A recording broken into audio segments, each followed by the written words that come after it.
So what is the value of gratitude in your life? Well, it's the value of faith, because gratitude is faith. Gratitude comes from faith and it feeds faith. Kufr is ingratitude. Unbelief is ingratitude. Hmm. So the essence of Islam, this point of this religion is really it's an expression of gratitude. That's all it is. Hmm. It's what brings us closer to God. It's what actually increases us in consciousness and in awareness, in closeness and nearness and God consciousness. When the Prophet ﷺ was asked why he prayed and worshipped so much, even though he was, of course, forgiven and blessed and already had the highest station and the nearest position to God, his answer was gratitude. So He was, gratitude to who? To God? If somebody doesn't believe uh, in God, then are they well, not in gratitude? I mean, they can have gratitude, but the source of everything is God. Hmm. So the gratitude should ultimately be directed towards God, as well as towards the means. And that's also Hmm. important. And we have to be grateful as human beings and as servants, as Muslims especially, but we have to be grateful first to the source and then to the means through which that source is providing for us, whether it's love, Hmm. affection, sustenance, support, anything. Hmm. So you have to be grateful towards your parents, towards your spouse, towards your friends and community, employer, whatever. We have to express gratitude to the Hmm. creation, but we have to be grateful to the creator. The source. Yeah. Absolutely. Yeah. Because unbelief, that's the greatest of really, that's the greatest thing, to not acknowledge the source who's supporting and sustaining us moment by moment with infinite abundance, infinite blessings. You can't count. If you were to try to count the just the blessings in this moment that you are receiving and that I'm receiving, you Yeah. can't. No. True. What Allah Almighty subhanahu wa ta'ala says in the Quran, La ikraha fi din. There's no Right. force, no compulsion, no force in the religion. Hmm. So I don't find it my responsibility to try to convince anybody anything. Hmm. And guidance is from God. It's not my, I'm just grateful that if I have been given guidance, I just pray that I continue to be given guidance and that I die on Iman. And aside from that, I'm not interested in it. I have no, desire to convince anybody of anything, but I do have a desire to share. So I put the information out, and then who's destined to receive it, and if it's that it'll be beneficial to, it finds its way to them um, when they're ready. So I wouldn't argue with anybody unless they're actually looking for the truth. Yes. If somebody's asking questions because they're actually seeking to understand, Then one should go then I'll for be it. have Yeah. then I have a Okay. conversation. Then we Yeah. have conversations with them. Hmm. I'll just invite to the way of your Lord with Hmm. beautiful ways and beautiful speech, Hmm. right? In a good way. Wonderful. Hmm. But if somebody's coming to challenge and contest, I mean, what's the Hmm. point? What's the Yeah. purpose of that? Like No need to. you believe what you believe, and Hmm. you're not interested in the truth. So, Hmm. I mean, best of luck to you. True. True. Yeah. Like it. Yeah. Thank you. All right. Value of time, which we are running out. Mhm. Time is one of the most valuable resources we've been given. It's one of the things that the Prophet ﷺ said we only understand the value of, right, when we don't have much of it left anymore. And so time is the one resource that you can't get more of. You can make money, you can lose money, you can make money again. Um, and in terms of many other things, but time is a dwindling resource. So based on the teachings of the Prophet ﷺ, if we understood the value of time, we wouldn't waste a single moment except in the worship of God, because we would understand how valuable that is, worshiping Allah.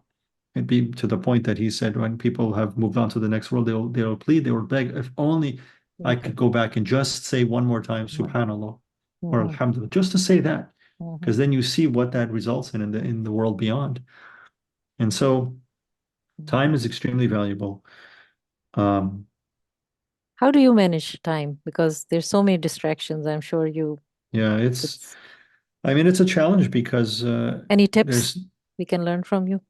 well, I would say that the most important thing is to structure our lives and our days in such a way that we prioritize our worship with God. Mm. And when we do that, there's barakah in our time.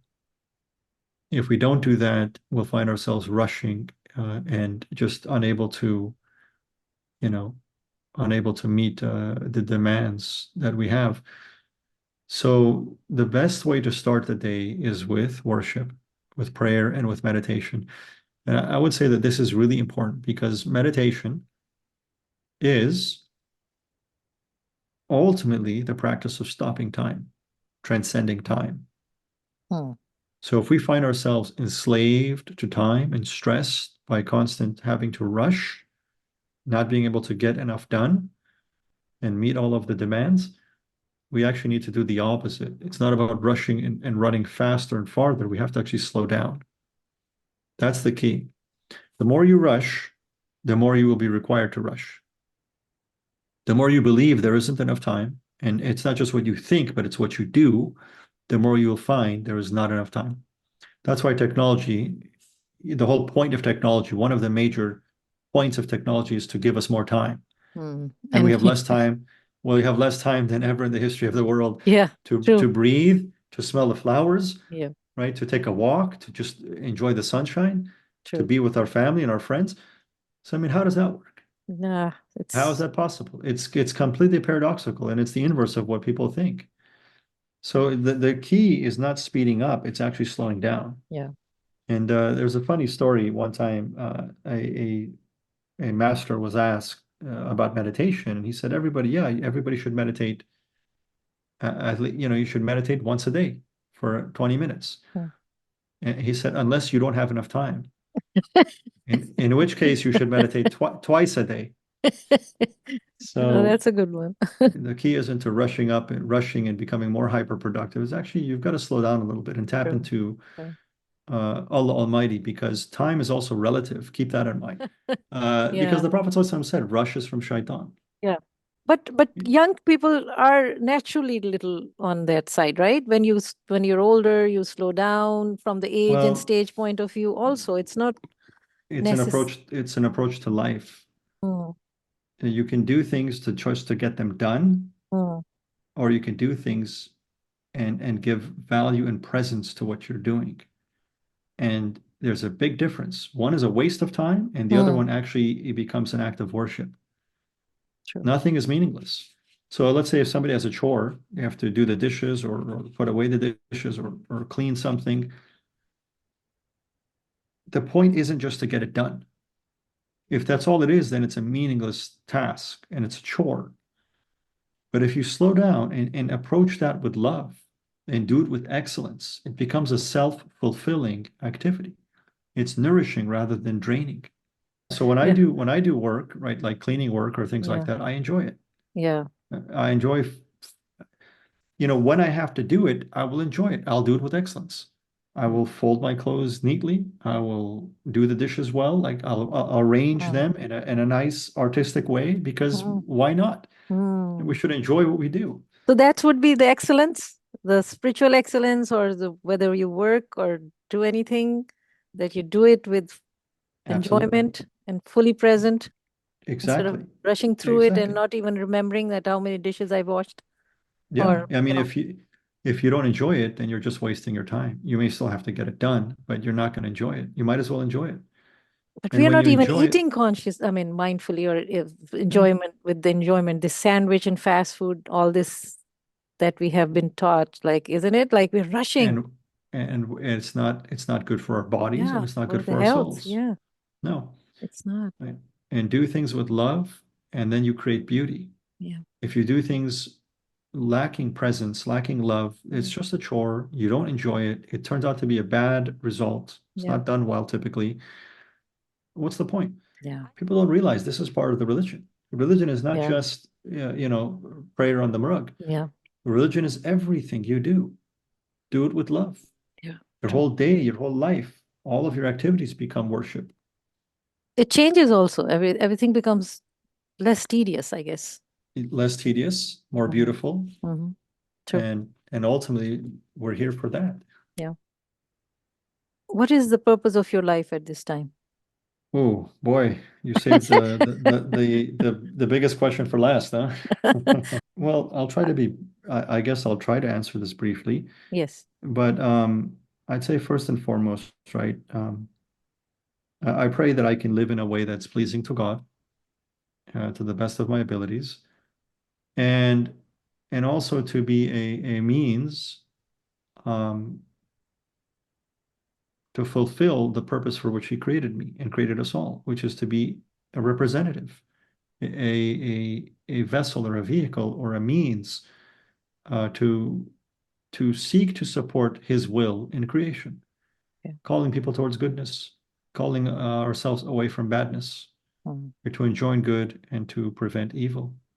thank you. Any message of hope? Well, yes, we must hold on to hope. This religion is based in hope. So, whatever darkness we find in our own lives as well as in the world, we have to believe that um, everything is serving God's will and hold on to hope. We must not lose hope. Iblis is the one who lost hope, and faith is hope. Hope is faith. And in fact, I have a video that I kind of mentioned this as well, Okay. right? Where hope is, we must hold on to hope.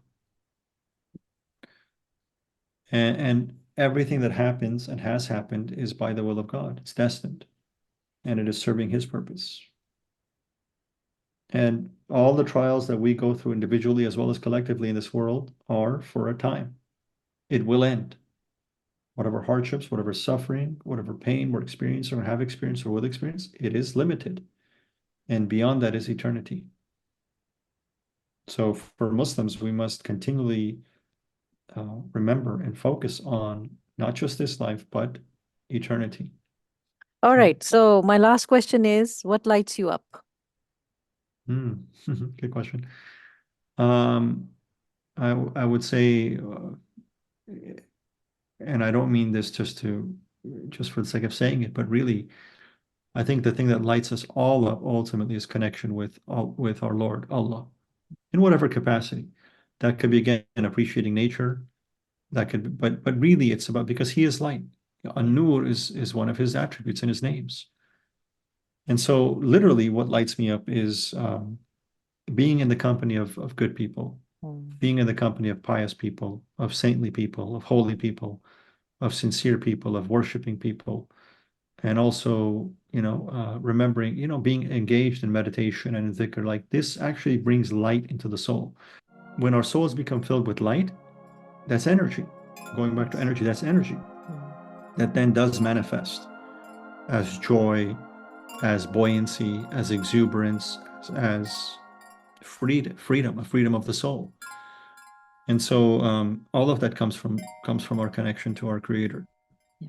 Thank you so much for your time. That is precious. Thank you. It's been a pleasure, Shua. And again, may Allah bless your work and support you. And thank you for having me as well.